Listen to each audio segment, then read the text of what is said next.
PSG Fan TV, bonsoir à tous, bonsoir Iliane. Bonsoir Nip. Alors ce soir c'était le dernier match au Parc des Princes de la saison en Ligue 1. Oui. Malheureusement on le termine mal. Défaite face à Toulouse 3-1, n'empêche aussi que c'était la remise du trophée. Qu'est-ce qu'on peut retenir d'une soirée pareille? Qu'est-ce qu'on peut retenir d'une soirée pareille?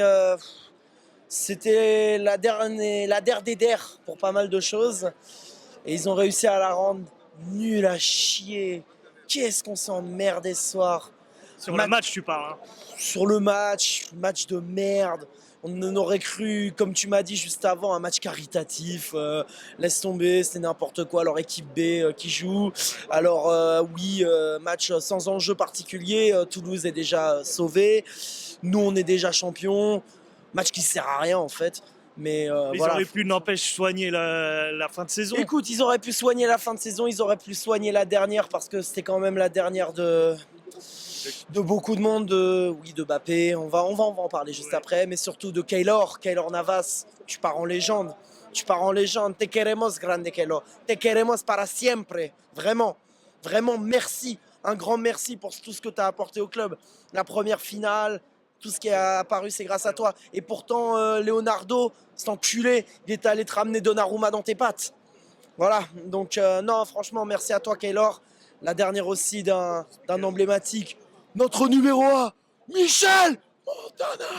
Voilà, si PSG, si vous cherchez un speaker, je suis disponible. Vous pouvez me contacter, il n'y a pas de problème. Non, c'était très émouvant d'ailleurs, son discours. Moi, je suis plus jeune, donc forcément, je n'ai connu que lui. Comme pour moi, c'est la voix du Parc des Princes. C'est un grand monsieur, une grande générosité, une grande gentillesse. Vous allez nous manquer, monsieur Montana, vous allez beaucoup nous manquer. 30 ans en tant que speaker, quand même, c'est long, hein, une longévité, pareil, c'est assez rare. C'est très long, c'est franchement extraordinaire. Moi, je suis... Ouais, grand respect à lui, grand respect à lui. Alors, un petit mot n'empêche pour cette soirée, qu'est-ce que tu peux retenir et qu'est-ce que tu peux, pour terminer l'interview, qu'est-ce que tu peux en dire de ce qui s'est passé? En dire de ce qui s'est passé, il s'est passé que sur le terrain, nos joueurs ont chié dans la colle, littéralement. Il n'y a pas d'autre terme à employer. Ils se sont foutus de notre gueule sur la fin. Or bon, c'est pas la première fois que sur les derniers matchs de la saison, l'année dernière face à Clermont, on avait fait de la merde. Mais on a pu voir quelques enseignements. On a vu, on est encore dans la continuité de Dortmund, on est encore dans la déception de Dortmund. Je l'avais dit, hein, la saison elle est loin d'être ratée. Mais il y a quand même un trophée à aller chercher, un dernier, la Coupe de France. Parce que j'aurais du mal à parler de saison réussie si on ne prend pas cette Coupe de France.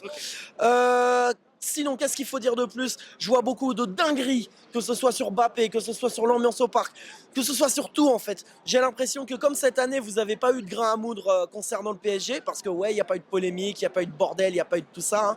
Ouais, forcément, hein, quand on avance bien et que vous cherchez pas l'époux, vous trouvez rien à dire sur nous. Donc là, maintenant, vous vous lâchez sur Mbappé, vous vous lâchez sur tout. Moi, Mbappé, je lui dis bon vent, allez. J'oublie pas le nombre de fois où il nous a chié dessus quand même, les déclarations, tout ça.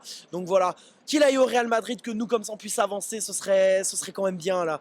Là vous êtes en train de vous prendre la tête pour Mbappé, mais Kurzawa est encore dans l'effectif, je vous rappelle, cette espèce de chômeur endurci.